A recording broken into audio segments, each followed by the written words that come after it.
Марғұлан туралы не айтасыз дейді. Марғұлан ағамызды 5 жылға сотталып жіберді. Соттағанда алдында соттаған ғой.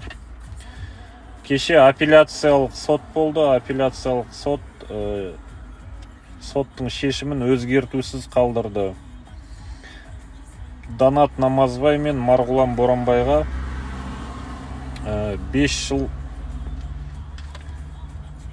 мерзім бас бостандығынан айырды. Енді зонаға кететін шығар. Түрмеден зонаға этап жүреді.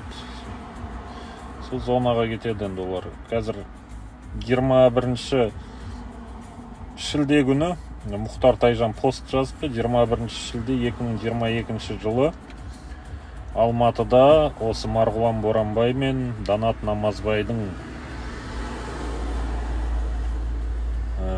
сотталуына байланысты жиналыс өткіземіз деп. Алматы қаласында жаңа Дамин деген ресторан деді ғой. Сайын көшесінің бойында болу керек. Мекен жайы Сайын көшесі 10-шы үй деді ғой. Қателеспесем. Сол бойынша жиналыс болады. Келем дейтін адамдар келіңіздер, мен де баруға тырмес ба деп.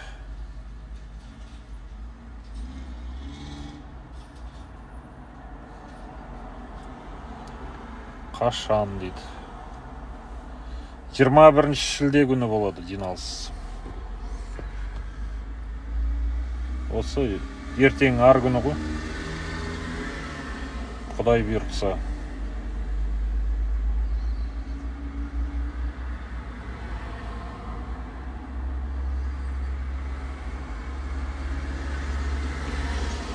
Соған енді барып сол жерде талқылау керек. Сол соттың шешімін наразы болып жатқан адамдар көп. Сағат нешеде? Кешкі сағат 5-те басталады.